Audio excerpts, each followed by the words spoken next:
All right. Wow. Okay. So, welcome to this launching. My name is Zoel. So, there you will see our launching. Our proceeding actually is printed out about 500 pages, and you can download here. So, first of all, I would like to welcome you to the 2022 SDG Conference Proceedings launch. So, it is a great pleasure to speak with you about the exciting development of the My SDG Academy and also APBGM's community.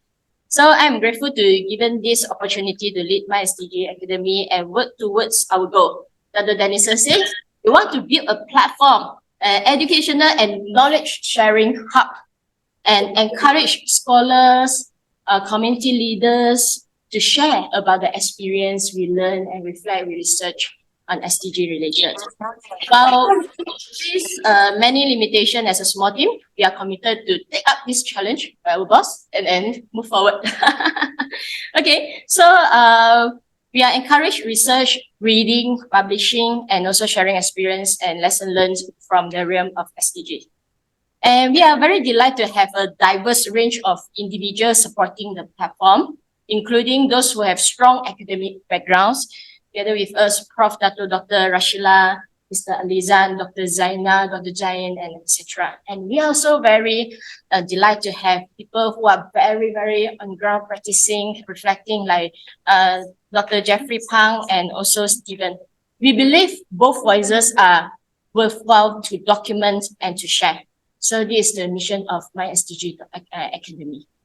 Today, we will have a few parts. All right, in this launching, in this 1 hour launching, we will have an overview and review and recommendation about our proceedings of our 2022 SDG conference. We will have our reflections of the midterm review. We have analysis, and all this part I will hand over to my leaders and colleagues later on. All right, but before I hand over the floor to my leaders and colleagues, I would like to share 2 initiatives that we are going to launch very soon. Jeremiah? Okay, so first, we are going to form a network of researchers to focus on youth development in the context of SDGs. We hope that we can create a space for researchers to exchange resources and collaboration. And in one day, we can become a resource hub within, for the research. You may ask, why youth? There are so many topics, right? Maybe you are in poverty, then maybe you are in other community, but we will start with youth development and slowly, hopefully, that we can build more with the empowerment of the community leaders.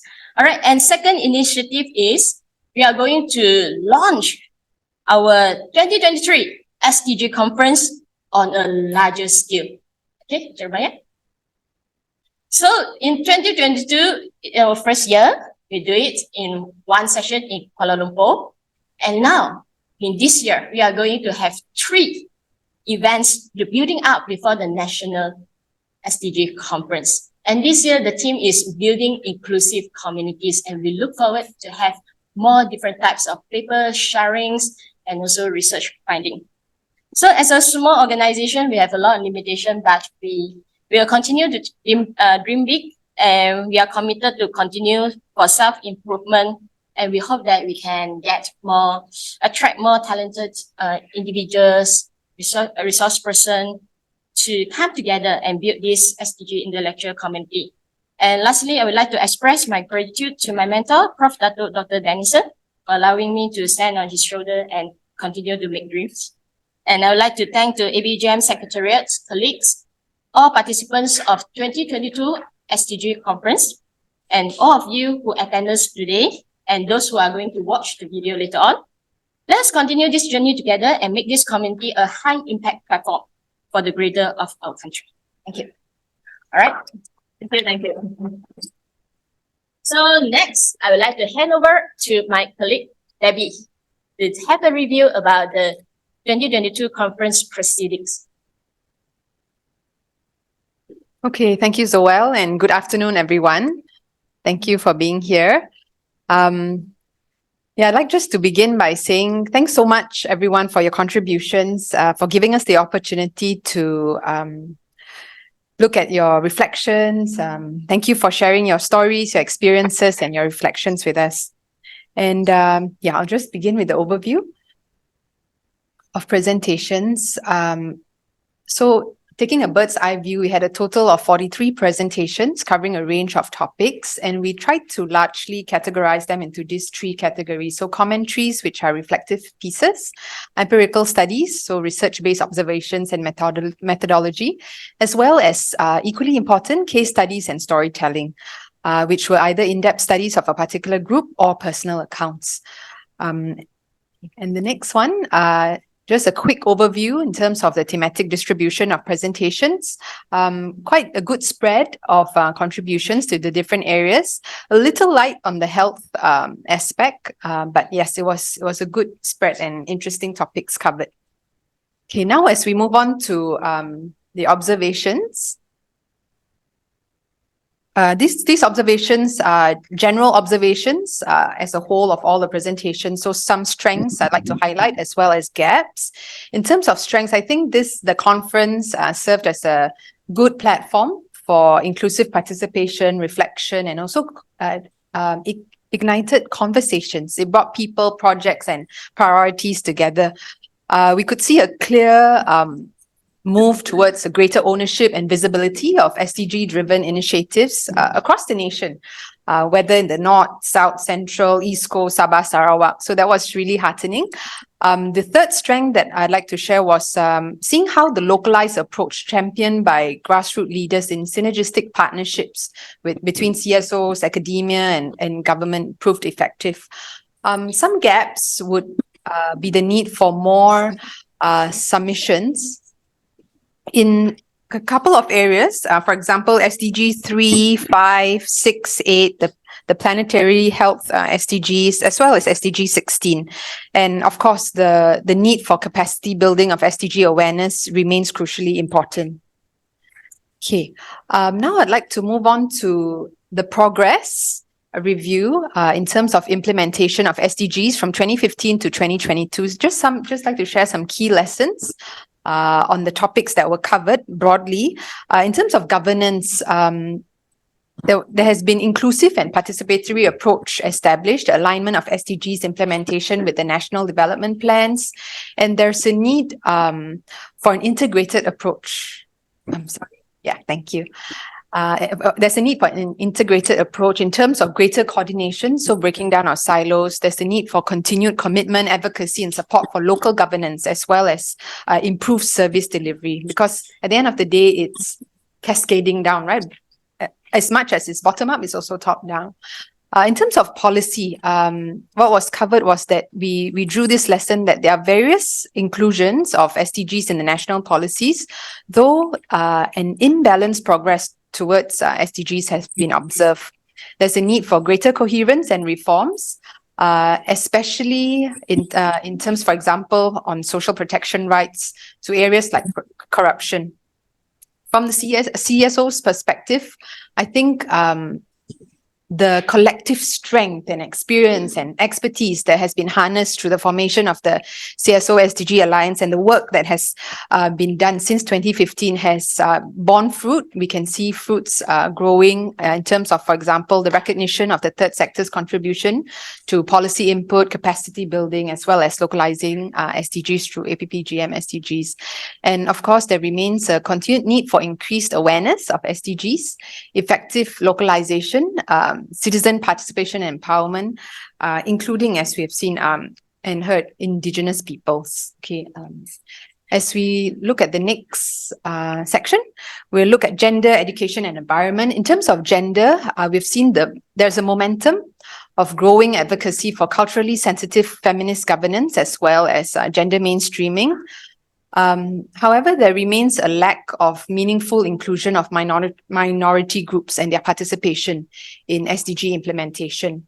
In terms of education, we zoomed into, there was one paper on refugee education. So what we took away from that was that there is slow progress and regression in terms of the implementation of refugee education in Malaysia, and there remains a need for a national steering committee, growing societal readiness, and regional collaboration.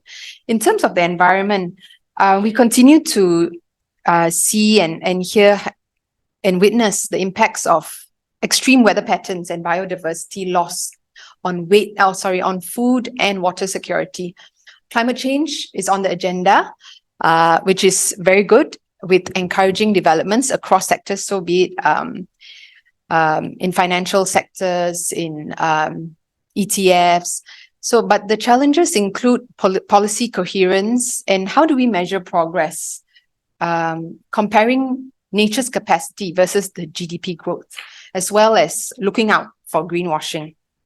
Okay, the final section that I'd like to cover under this progress review is health. And here we see that the disease and curative-centered healthcare services continue to be prevalent. The focus still continues to be treatment of illnesses rather than a preventive model. And social determinants of health, which refer to the non-medical factors that affect our health, for example, environment, our socio-economic status, education, largely remain unaddressed. And there's what we call, or what is termed as, inverse care law. For example,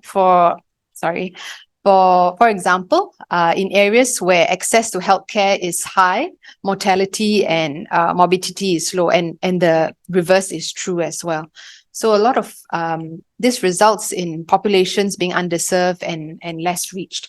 And finally, healthcare systems must focus on community care, preventive services, underserved, marginalized communities with adequate funding. So that wraps up my session. I'd like to hand over to Ken for his review and further comments. Thank you very much, Debbie. Selamat petang. I made the picture smaller. I thought it was very awkward. It was very big. Cepat sikit segan. Okay, so thank you very much, Prof. Rashila, Dr. Danielson dan kawan-kawan. Saya akan berkongsi sekitar 6 slide, tapi 4 slide bertulis, 2 slide bergambar lah. Saya akan ambil sekitar 10 minit harapnya. Jadi tadi rakan saya Debbie sudah memberi satu rangkuman yang ringkas lah. Saya akan memberi sedikit komentar dan dalam pembentangan saya ini mungkin saya akan keluar sedikit daripada proceeding yang dibincangkan dan memberi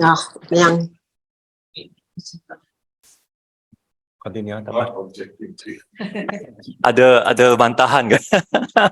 Okey, saya sambung untuk melihat apa sudut pandang makro dan gambaran yang lebih luas lah, because I think papers and writings and research are not sorry, please reverse. Yeah, they are not in vacuum. So I just want to provide a bigger picture. So just a few key highlights. Yang pertamanya tentang kertas-kertas ni, bila kita memikir kembali dan merenung kembali, dia memberi satu gambaran tentang where are we now. I think Dr. Denson mentioned that a lot of times. We started in 2015. Where are we now and what lies ahead? I think in the collection of papers, semuanya ada menulis, tapi antaranya sangat jelas dalam 6 sesi utama lah dalam daripada 9 sesi yang memberitahu kita bagaimana apa yang kita dah capai dan apa yang perlu dilaksanakan lagi. The papers are also good kerana dia memberi kita berbanding dengan kajian dengan tulisan yang lain, kerana kita tahu sekarang ramai suka tengok TikTok, suka tengok YouTube kan, tak ramai yang suka menulis dan membaca, tetapi ia satu penulisan yang bagus yang menunjukkan isu-isu contemporary dan juga kerangka yang terkini lah. Contohnya seperti SDG. Jadi rangkuman SDG, teras SDG yang ada tu merangkumi daripada peace sehingga prosperity dan sebagainya lah, yang 5 tu. Yang perkara yang ketiga yang sangat menarik dan saya fikir luar biasa sekali adalah kerana kepelbagaian genre, saya panggil genre lah, yang ada dalam kumpulan koleksi ini, daripada tulisan yang teoretis kepada tulisan yang personal dan juga tulisan yang bersifat empirical. Jadi dia memberi satu kepelbagaian lah, dan apabila kita membaca pun, kita membaca bukan saja tulisan yang akademik, yang bersifat teori, tetapi kita dapat mengetahui apa yang dipanggil dan selalu digunakan sebagai lived experience mereka yang ada di lapangan. Berkait dengan kepelbagaian genre adalah apa yang kita ada sebagai kepelbagaian juga penulis. I think writing is always an act of emancipation, of sharing. The fact that the proceedings was organised dan juga ada kompilasi menunjukkan bahawa ada kumpulan dan ada orang yang memang sedang buat kerja dan cuba untuk mengubah masyarakat. Dan saya fikir itu penting lah. So we, in spite of all our problems, political, economic dan sebagainya, kita juga ada agency. Dan juga ada somebody saw dia. Kemudian yang kelimanya adalah kita tahulah apabila kita menggunakan agenda SDG, dia memberi kita satu sudut pandang yang lebih terangkum dan bukan seperti yang selalu digunakan, kita berfikir dalam kerangka yang sempit sahajalah, thinking in silos. So I think these are all very good developments of the proceedings and of the collection that has been or will be published later. Next please. Yeah. Tetapi saya cuma ingin berkongsi, nah ini antara beberapa kertas lah yang saya kata tadi, memberi satu review, semakan tentang di mana kita sekarang dan apa yang harus diharungi ke depan. The next one please. Tapi ada beberapa cadangan dan mungkin saya terfikir seperti yang saya kata tadi, mungkin bukan saja tertumpu dalam kertas itu sahaja, tetapi apabila kita mengambil pandangan yang lebih luas, jadi kita berbincang tentang satu dasar ataupun satu projek, kerap kali kita selalu terfikir dan kata masalah ini dihadapi sudah berdekad lamanya, kenapa, why nothing has changed? So I think in terms of writing and discussion, dan seperti saya kata tadi, caveatnya mungkin bukan academic writing, dan kerana itu mungkin bukan isu yang akan dikutip oleh semua orang, tetapi a theory of power is important. Policy change can happen without a theory of power because you work within the system. But social change necessitates us to confront systems of power, and that is where politics come in. Jadi saya fikir dalam perbincangan tentang dasar, tentang SDG, kita tidak boleh lari daripada perbincangan kuasa, whether it's state power, political power, or social power. Kemudian kedua dan ketiga, poinnya berkait. Saya fikir seperti yang Debbie kongsi tadi, ada beberapa mungkin tema yang tidak cukup mungkin dikutip atau ditimbulkan. Contohnya, kita tidak melihat satu perbincangan yang tuntas tentang ketaksamaan, which is a very important topic. Related to that is discrimination. Ia juga tidak terlalu menyelah dalam tulisan yang dibentangkan. Politik ekonomi, contohnya juga tidak berapa terlalu jelas.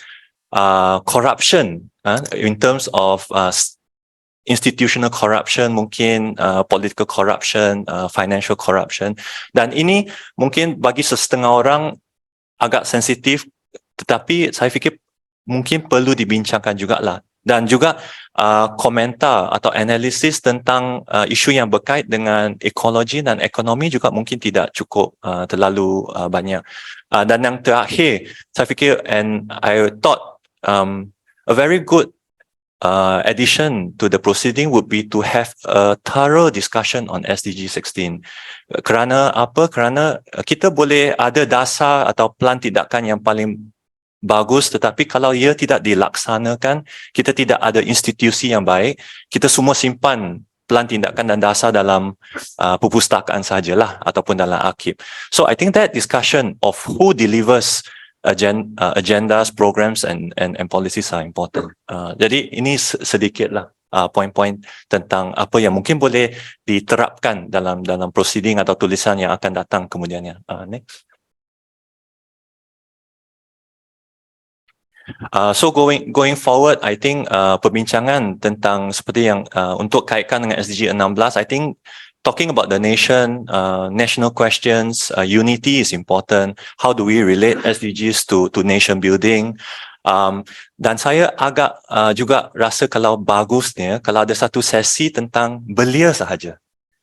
I think there was many discussions in various segments, but I think a section dedicated to youth would be interesting, and to talk about inclusivity. Dan saya bangkitkan perkara ini kerana antara halangan atau cabaran masyarakat Malaysia sekarang adalah polarisasi kaum, agama dan juga politik.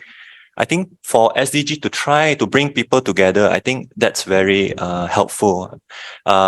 Talking about intergenerational change.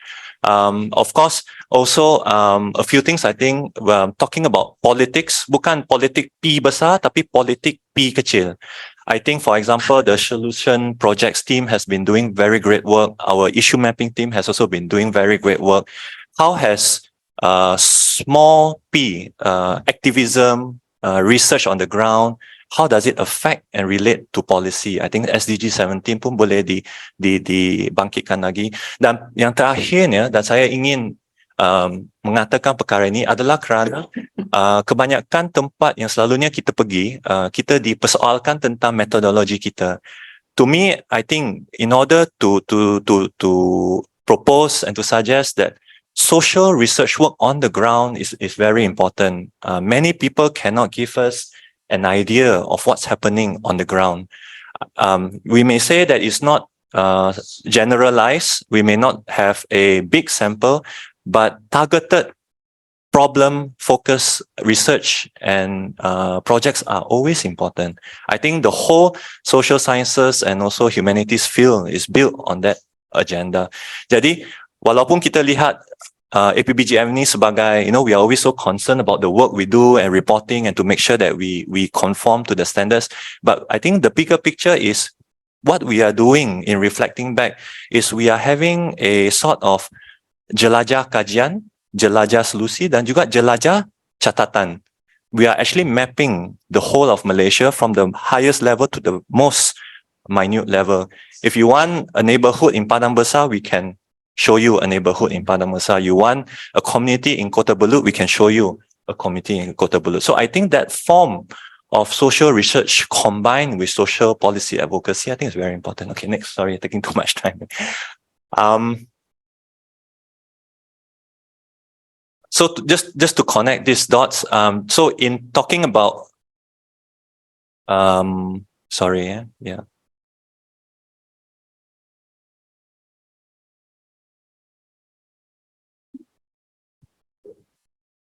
Yeah, so this is the bigger picture in, I think, researching about Malaysia and talking about sustainable development goals. I think democratic participation, social action, social research, youth, and ideas of what the nation mean are important.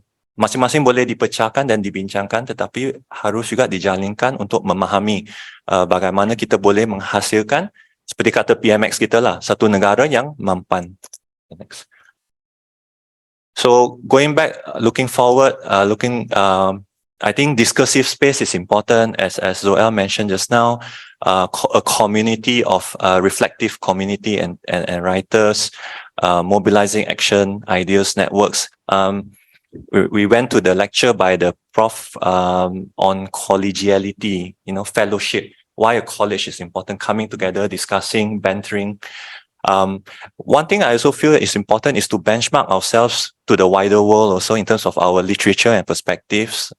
If we talk about SDGs, what's happening in India, what's happening in South America, what's happening in East Asia, for example. And then going forward, and I think that Dr. Denson will elaborate further, akan ada dua buku 1 dan buku 2. Dan saya ingin berakhir dengan perkara ini bahawa dalam kita menulis dan juga berbincang, I think we leave no one behind and there is always place for everyone to write and discuss. Kita selalu lihat kepada tulisan bersifat akademik dan teori, but I think every narrative is an important narrative, and I think that is what we strive to do. And also, I think going forward, as advised by Dr. and also Zoel, Dr. Denson and Zoel, I think we will have 2 books. One is more policy and theoretical inclined. One more is more narrative and story inclined. For example, there's a book by Rosli Ibrahim, Masyarakat Cantik. He's a OKU. He is partially blind. but I think he reads and writes more than me. So I think these are the stories that we want to unearth more. Jadi itu sedikit sebanyak. Terima kasih kerana mendengar dan saya kembalikan kepada pengurusi majlis. Thank you so much. Thank you, Debbie and Dr. Ken. Very in-depth sharing. So you can see this book on my hand is actually 500 pages. Okay, so they read through and they do the analysis. Thank you for the effort. And for next, we have two guests sharing about the reflection notes. One is by Prof. Dr. Rashila Lamri, and the other one is Mr. Alizan. Mr. Alizan is online, and Prof. Rashila is with us here. So I will pass the mic to Prof. Rashila first, then hand over to Mr. Alizan.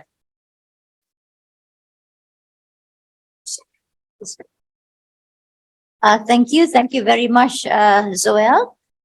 Okay, Prof. Dennison, colleagues here.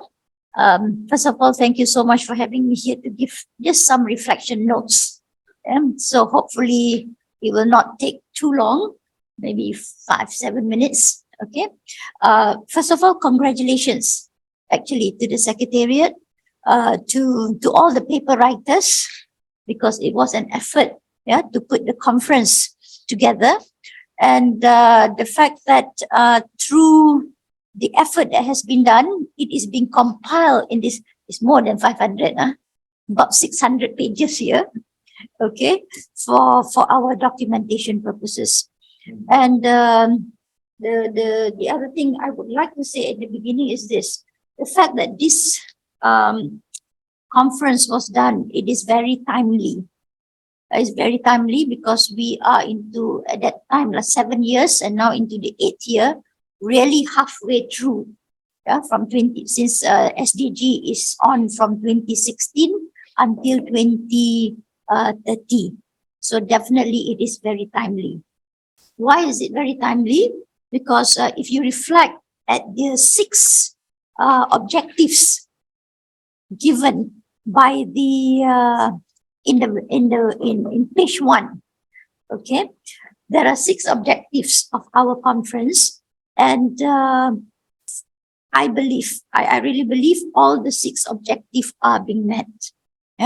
Is being met, and in doing this, I noticed that especially objective number 2, 3, 4, and 5, which are actually the core that we need to really meet for our in doing this conference. So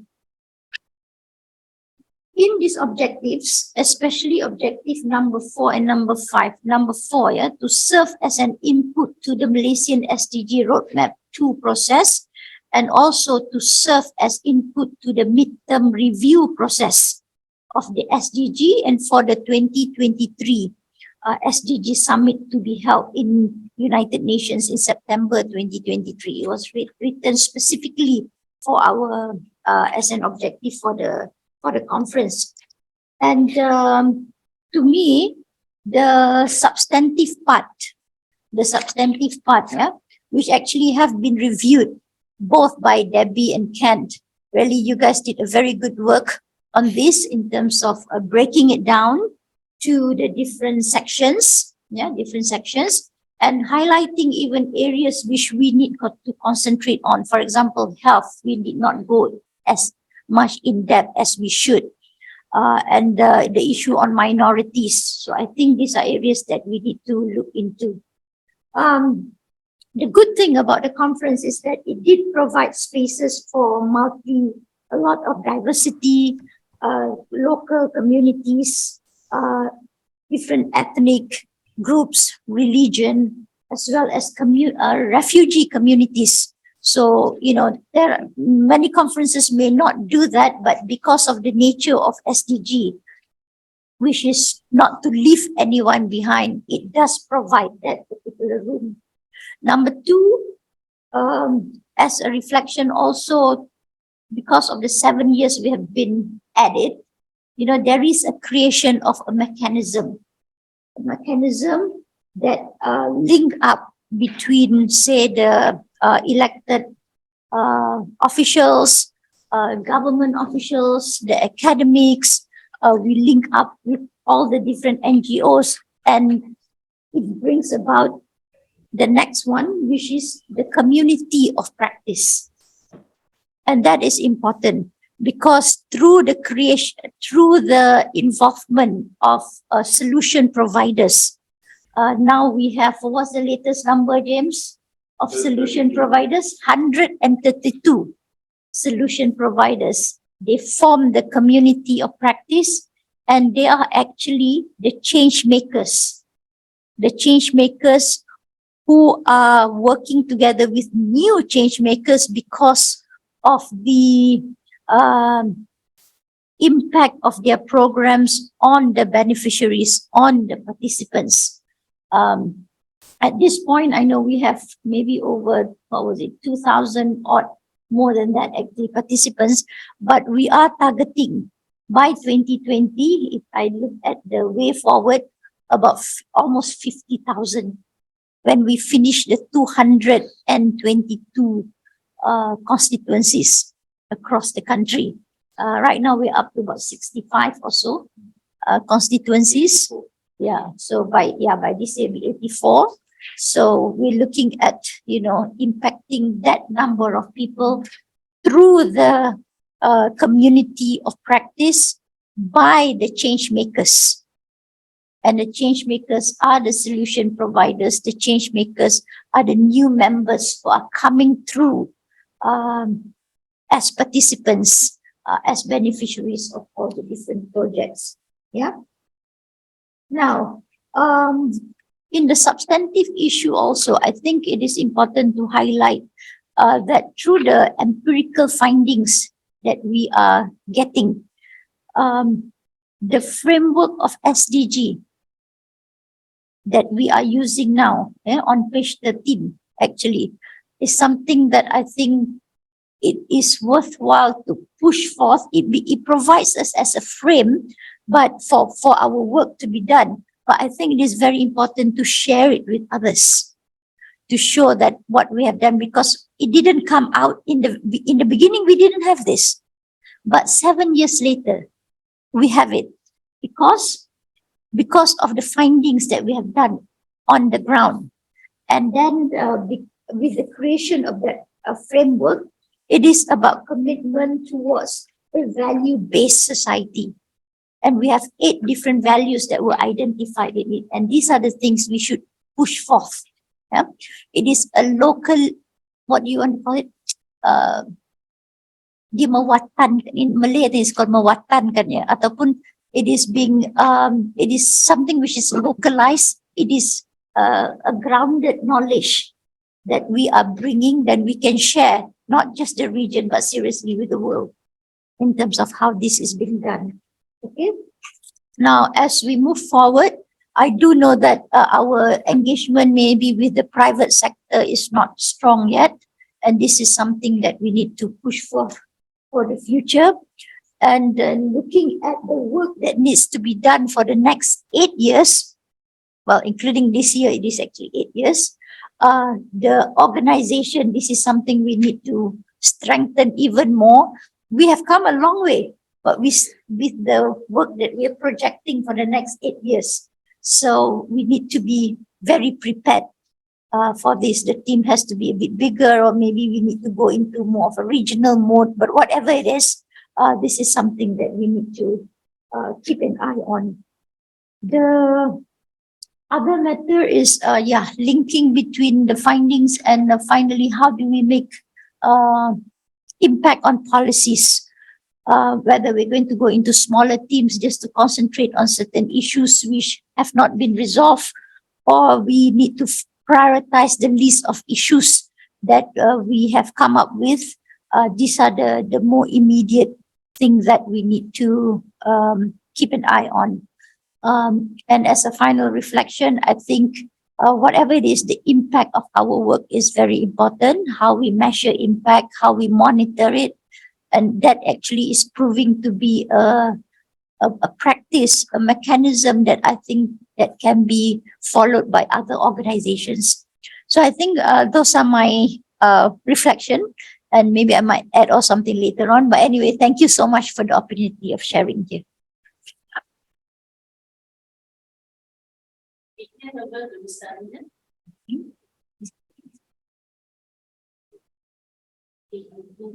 Is online. Yeah, that's done.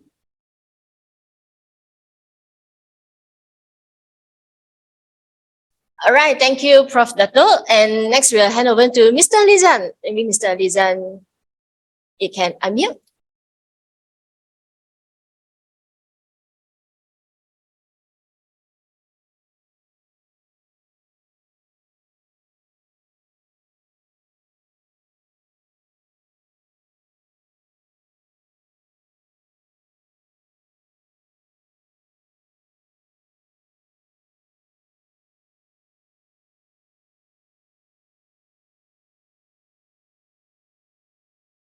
Hello, Lizan.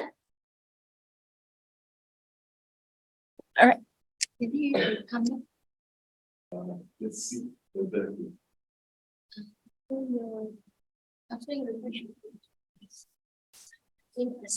Okay, maybe we'll pass the floor to Prof. Dato Dr. Danishan to do the review first, analysis. All right, Doctor. okay. Okay, we'll try and contact Alizan. This is the difficulty we have on Zoom. People are there, but not there. He might have stepped out at that particular moment. I have a set of slides. If we can, yeah. Now,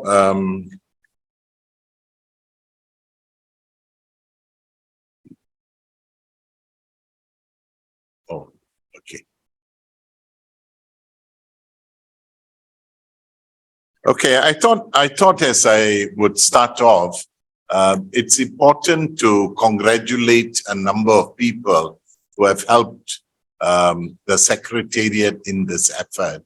I think Zoel, who initiated the conference, when she told me last year, she will send out an email to find out how many people will express interest. I said, I never organize conference like that. We normally identify the topic, speaker, and then we invite. But she said, let's try this way. And we eventually got 42 people or 42 groups. And the 43rd was the final summary that Rahma and Debbie did. So I think this initiative is important. And actually, Zoel seeking with her team to get the document in this form.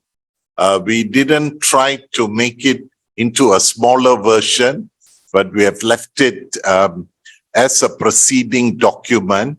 I know Prof. Rashila has done many. This is the first in a series of what we would do. It's more than 500 pages with 43. Some are in paper form, some are still PowerPoint to that.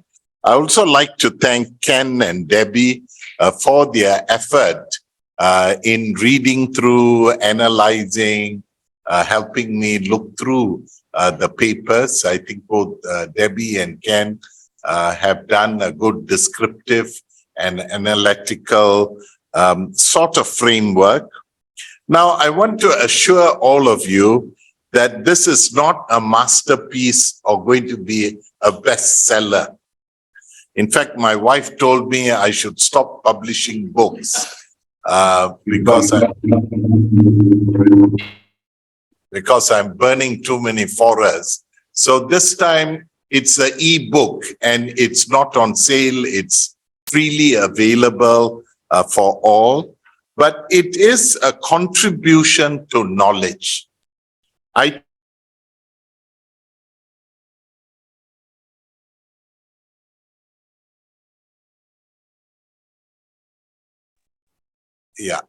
take the position that we need to encourage people to write and publish.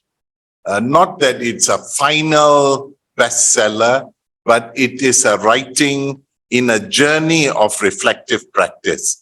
So as Professor Rashila also used the term community of practitioners or a community of reflective thinkers and practitioners. That is what we are trying to do. Those of us who were or are with universities constantly have presentations and peer review.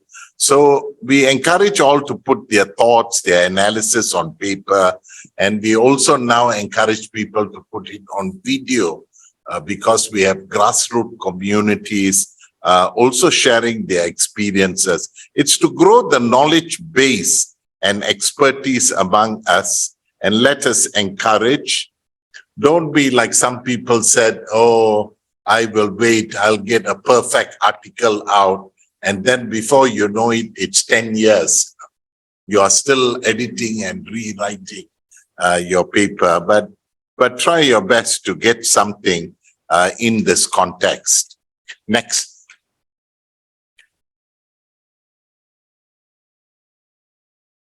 Now, one of the things that is coming up in September is the UN SDG Summit. This is the second summit that the UN is hosting. And I just realized it clashes with our first national conference because this is 19th and 20th of September. Some of us might be in New York.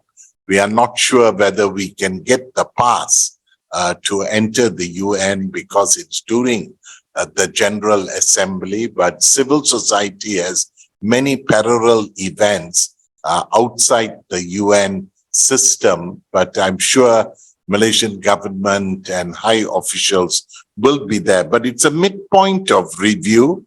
Just now, both Debbie and Ken made references, Prof. Rashila likewise. But it's really looking at what is the agenda for the next 8 years for the nation, but also for us in the parliamentary group and also for civil society of what is. So we might host a series of discussion as we go along the 2023 conferences, because we have 3 at a regional level and then by 2024, a national one. Huh?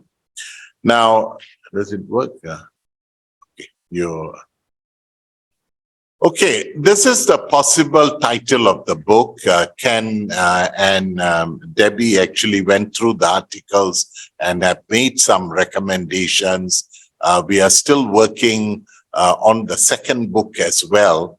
Of the 43 presentations, because I included the final one, we have sort of shortlisted 15 papers. Some of it will need some reworking. I think one still is in slide form and has to be written up. But it's important to capture the reflections. We hope to bring this out by July, early July, so that it will be in time for the HLPF in New York. Now, so the theme might be SDG policies and practices, but I'll discuss with others to see whether there is a more appropriate title, because there are limitations to the book, because I think as what Debbie and Ken have highlighted, it's based on the presentations that were done last year, and not a thematically written book and review. I just wanted to go through 1 or 2 points to help us capture this. Next. Oh, I can. Okay.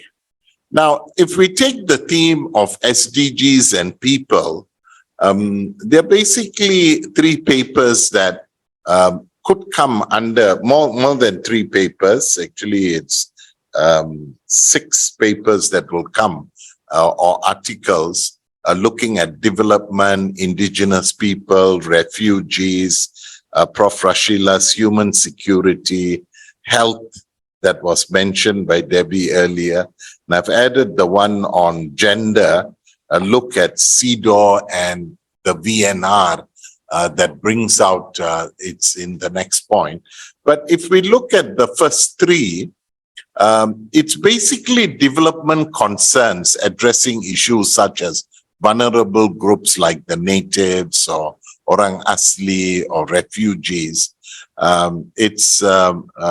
Progress is being made, but it's slow, and there's need to be more systematic intervention, especially people's participation in the development and concerns.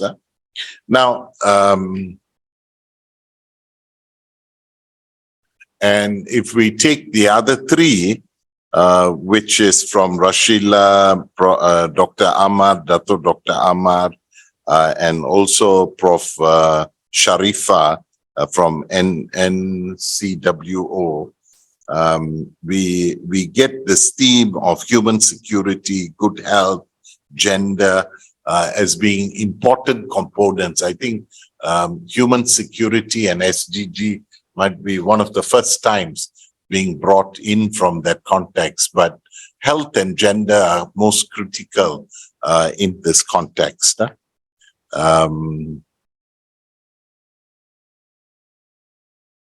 Next is on SDG and planets. Lavanya has written a very good overview. I would encourage her to strengthen it in looking at the P's in terms of the planet and its interrelationship. She makes quite a significant reference to the various commitments Malaysia has made internationally, but also the kind of extreme weather, flood, loss of biodiversity and things like that. But Julian brings out some positive approach of the rich marine ecosystem, which he calls the blue carbon, that can compensate, and it's a more positive approach to see how the future can be strengthened in that context. Now, I put these articles on SDG and Ps, although it's not coming directly under SDG 16, but it's related. I mean, it's Dr. Suen's paper, which she has on grounded research on Alizan's policy change in the context of governance, and Dr. Zainal's paper on the SDG Center as quite key. Now, these papers bring a good link to governance in terms of identification of issues through grounded research, its policy implications, the trend of what the SDG Center, this is not the one at DBKL, but the one approved by the SDG Council last year as the coordinating hub at Putrajaya. Not much is known now on it, but it was a very significant decision by the government end of last year. Now, the final one, which is a number of papers, 4 papers here. One is the keynote address I did. I think it fitted better in the partnership because it's really looking at CSOs, parliamentarians in the context. And Dr. Lin did a very good overview on government and CSO collaboration. James did on CSOs as solution providers. He actually has done, he must be commended for doing 2 different papers. He did one for the proceeding, and based on the comments, he totally changed his paper for the book, because he then focused only on solution providers that were running and opportunities and challenges. And Zoel brings out this role of youth that Ken mentions, but it might need to be strengthened in this context. So increased participation of CSOs, social enterprise, grassroots communities in some areas seem to be quite good. Maybe not so much in SDG 16, but in addressing poverty, inequality, and so forth. Emerging number of youth participation, greater openness of government agencies, federal, state, even district level that we are experiencing between CSOs, NGOs, and so forth. We have definitely seen over the past 7 years a tremendous shift in the approach of Parliament, EPU, MOF towards this. So partnership could be seen as a strong point in the review process. There are many other areas. We are not taking all the topics because this is based on the papers that were presented. So any book or publication has limitations. The topics are wide, but then we have shortlisted from the 43 to 15 in this book. Yeah? I come to my last slide. Now, future possibilities, I think Ken mentioned this. I didn't go in detail here, but from the presentation, Ken and Debbie have, through their review, picked up 12, because I think we felt, unlike commentary or even empirical paper, storytelling is an important component that people shared what they were doing and how they were doing it. They might not have footnotes and reference, but definitely they have a story to tell. It could be an issue, it could be very sensitive, and I think we tried to capture what people came and shared. So 12 personal and organizational stories are being highlighted. It came out in the November conference, so it's documented. And definitely the SDG Summit review, I would discuss with the team to see, because no one seems to be interested to do any review of how Malaysia has done in the last 7 years. Where is it going in the next 8 years? The globe is going to do it at the international level. So we might host a number of discussions that can take out. I think Prof. Rashila pinpointed, like if you look at the outline I put, the real staggering absence is P for prosperity. Although we are working on all the areas, we seem to have left the private sector out to host some national discussions. And if you remember the last year's VNR, we made a promise in one of the discussion groups, the site event, that we will host a sub-regional event. We are taking this up with the Ministry of Foreign Affairs. We'll take it up with EPU if they are interested. We can take it up with think tank groups if they are interested, to look at a sub-regional perspective of Thailand, Indonesia, Philippines, Malaysia. In that site event, we had think tanks from these countries who were with us. So I think that's sort of my take for this session. Of course, it doesn't do enough justice. We are not repeating the 500 pages today, but to tease out some of the points. The book that we would bring out on policies and practice should come out by early July, and possibly the second one, which is not really asking people to rewrite. The first one might need to have some touch-up, would come out. So the intention of our group is, as often as possible, to have a conversation together with what people are doing, how they are doing it. Can we document it better? Can we do a good video of their work and tell the story? And also encourage researchers who have been with us since the beginning to publish on SDGs. Parliament has confirmed today that they are publishing their journal by early July. We ourselves have 3 articles that were shortlisted, Zoel's one, Dr. Siti's article from us and mine with Rama on APPGM SDG in the 14th Parliament as a review. So with those words, Zoel, thank you for this opportunity.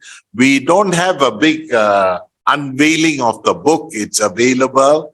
It's available free. You can download it.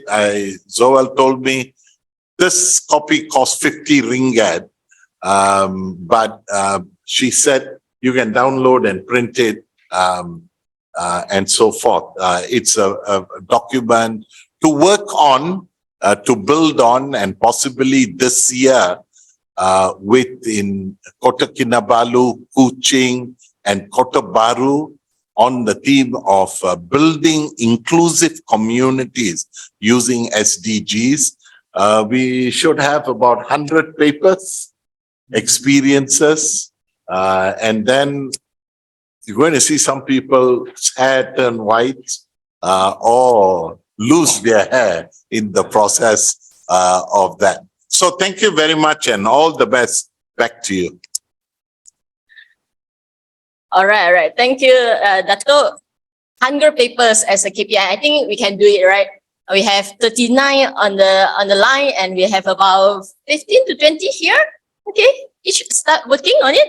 We have 1 month for your abstract. It's just 300 words. Okay, I'll share the slide with you online so you can actually scan the QR code to see the details about the 2023 SDG conference. We are accepting 4 types of document actually. Beside of empirical research writing, there's also case study, there's also reflection notes, and also videos. Okay, we are really building an inclusive community. Okay, all right. So, Mr. Aliza, if you are online.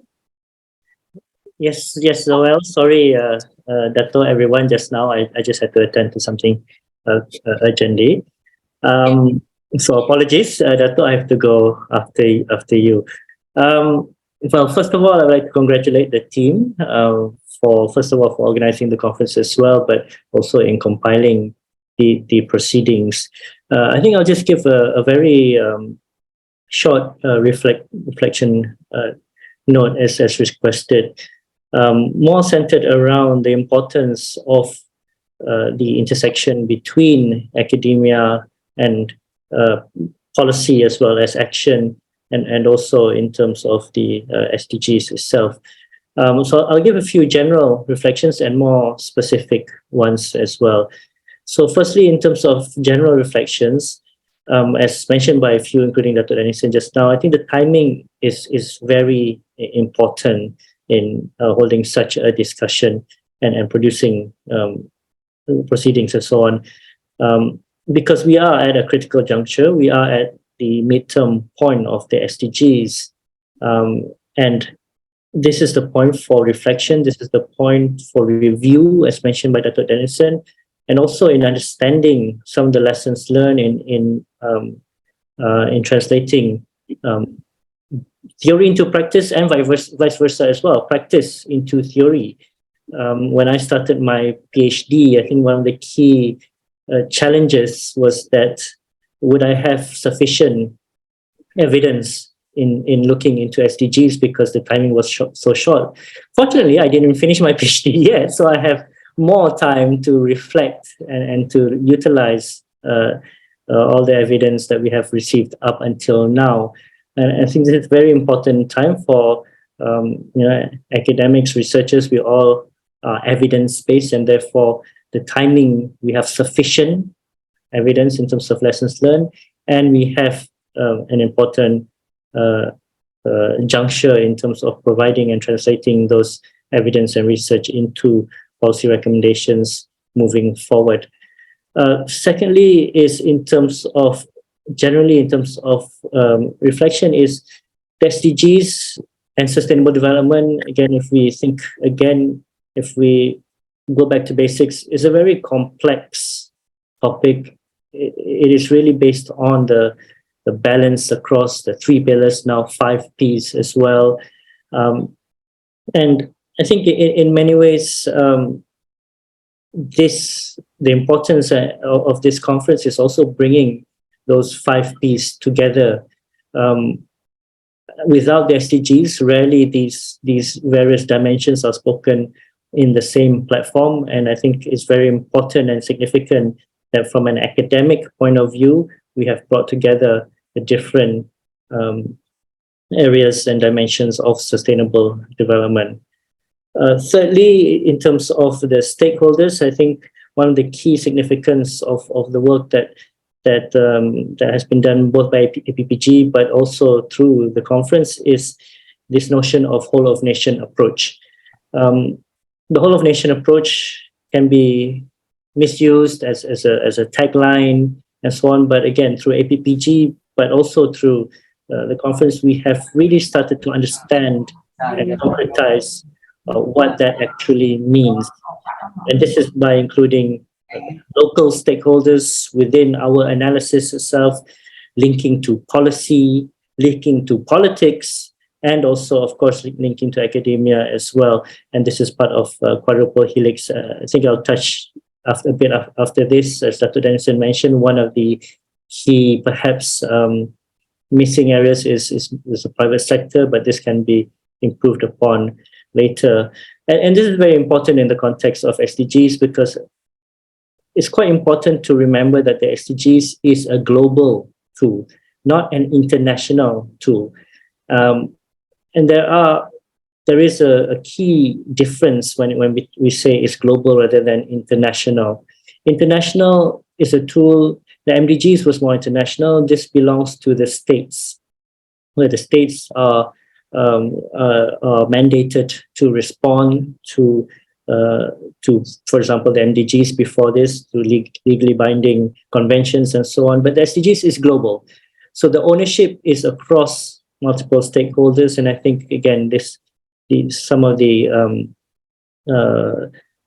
papers and also during the conference have highlighted a lot of the views of SDGs from multiple perspectives and multiple stakeholders. So I think, again, on a broader point of view, this brings a more concrete idea of what a whole of nation approach is rather than just a tagline.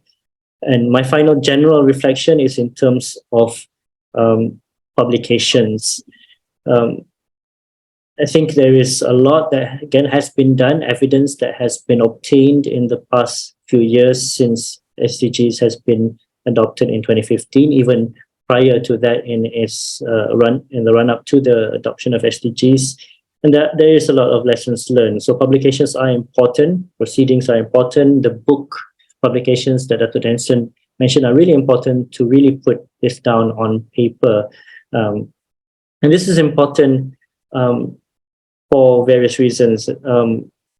I'll get to that in the way forward, but one of the key things here is that, I think in 2015, some people said that the 15 years is too long of an agenda. We are already at its halfway point, and soon we will be talking about even post-2030 development agenda. So all these lessons learned is important for addressing immediate, if you like, last mile or the last sprint towards SDGs in the final years, but also it will be very important in designing a future sustainable development goals or whatever you call it, post-2030 development agenda. Okay, I have a few specific reflections. I'll be very quick about this. And this is perhaps a way forward as well. Firstly, in terms of the framing of a lot of the issues and problems, I do feel that there is more very immediate concerns, such as those to Orang Asli, such as those occurring at this moment, rather than a more longer term concern. This is not wrong in itself, but just looking at the balance, many more immediate concerns rather than kind of longer development concerns, such as those brought by Prof. Dr. Rashila on human security and SDGs. Was largely the framing. So the immediate concerns were the framing of many of the papers that were part of the proceedings. Secondly, I do feel that the focus has more still been on individual goals and dimensions across the 5 Ps rather than the interlinkages across these issues areas. And there are focuses on health, on gender, on coral reefs, on climate change, and so on. but I think there's still a lack of generally literature and evidence on the interlinkages across these areas. Thirdly, in terms of specific reflection, one of the key contributions, of course, is in terms of the grounded research that made up quite a lot of the conference. But also, what I find interesting is tacit knowledge as well. So not just grounded research, but also there were many practitioners that were part of this conference, and I think that is relatively unique, which a lot of these practitioners have tacit knowledge rather than simply academic knowledge. Fourth, in terms of specific reflection, there are various, there's a good balance, I think, between a target group approach and a thematic approach, which I'm not sure it was deliberate or not, but I thought that was very interesting. Okay, just my last reflections in terms of a way forward. Firstly, of course, again, increased literature, increased evidence, putting everything on paper, I think is a very good idea, such as proposed by Dr. Dennison just now for the book publications. As I said, this is essential, not just for immediate, but also longer term post-2030 concerns. I mean, from a global perspective, Malaysia, I think, can play a role in looking to address what we have to achieve immediately, but also in designing a post-2030 development agenda. So I think Malaysia can play a major role in understanding in a macro level the effectiveness of the SDGs, the influence of the SDGs for development policy and implementation. And I think this group will have a lot of this evidence ready. Also, as a way forward in terms of stakeholders, again, it was mentioned already, there is a need to be inclusive, and perhaps one area that we can do more is in terms of inclusion of private sector. Thirdly, is again to address this synergistic and interlinkages approach to SDGs. Just to remind that the SDGs and the 2030 Development Agenda was supposed to be a transformative agenda that brought together all these different dimensions, and not just in Malaysia, but I think there is still a lack of solutions towards this synergistic approach for sustainable development. I think I will stop there. Thank you once again, Zoel, Rama, Dr. Dennison, and everyone for bringing me on board to this exciting conference proceedings, but also I'm sure a way forward in terms of further publications and so on. Thank you. Thank you, Mr. Alizan.